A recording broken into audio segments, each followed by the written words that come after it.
Le Galaxy S25 pourrait-il être le dernier du genre? Il semble que Samsung envisage de remanier en profondeur sa gamme de la série S, et les choses pourraient devenir intéressantes. Nous en savons donc déjà pas mal de choses sur le Galaxy S25, en particulier sur la variante de base, pas sur le Plus ou l'Ultra. Il sera plus fin, avec des bordures plus étroites, doté de 12 Go de RAM, d'un nouveau chipset et bien sûr, de nouvelles fonctionnalités d'IA. Mais voici le hic. Le S25 pourrait être le dernier téléphone mini de la série S que vous pourrez acheter. Des rumeurs suggèrent que Samsung prévoit d'abandonner le modèle de base Galaxy S26 en 2026, ne laissant que les variantes Plus et Ultra. Cela vient d'Ice Universe, qui est généralement assez fiable.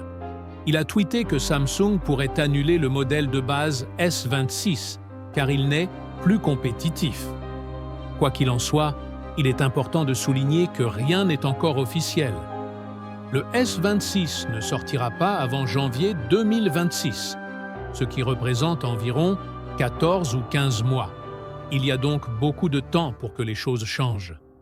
Mais puisque le développement du téléphone commence environ 1 an avant la sortie, cela a du sens. Pourquoi ces rumeurs circulent déjà? Si cela se produit, pourquoi Samsung se débarrasserait-il du S26 de base? Honnêtement, il est difficile de déterminer une raison claire. Ce n'est certainement pas une question de vente. Il suffit de regarder la gamme S24.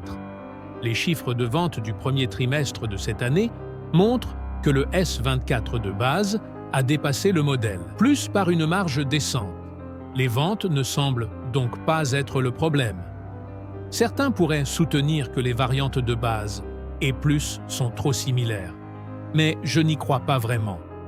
Avec le S24, Samsung a fait suffisamment de distinction entre les deux, comme un écran plus grand et à plus haute résolution, une batterie plus grande, une charge plus rapide et un meilleur stockage dans la version Plus.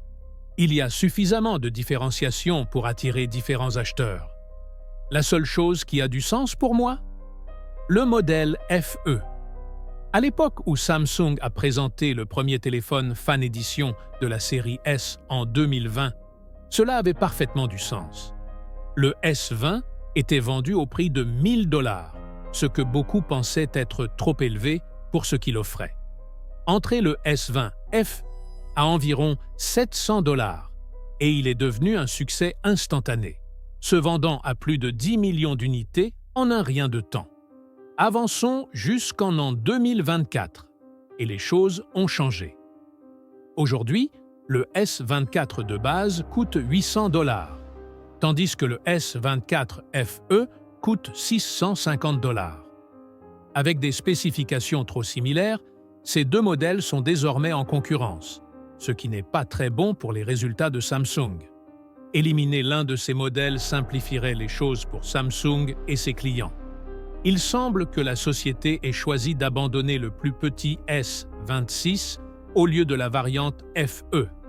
Si cette rumeur s'avère vraie, elle laissera les utilisateurs de téléphones compacts sans option phare, ce qui pourrait être décevant pour certains.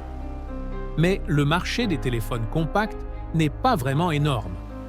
Oui, le S24 de base s'est vendu plus que le modèle Plus, mais cela pourrait avoir plus à voir avec le prix qu'avec la taille. Dans l'ensemble, c'est une évolution intéressante.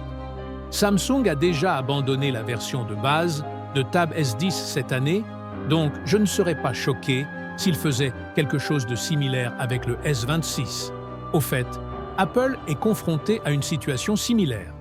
Leurs mini iPhone ne se sont pas bien vendus, alors ils les ont abandonnés pour une variante plus grande, qui ne se vend pas non plus très bien.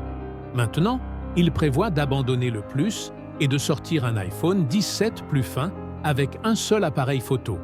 Samsung pourrait-il suivre le mouvement? Qui sait, mais je suis sûr que nous en entendrons bientôt plus. Qu'en pensez-vous? L'abandon du S26 est-il une décision intelligente ou une erreur? Faites-le moi savoir dans les commentaires.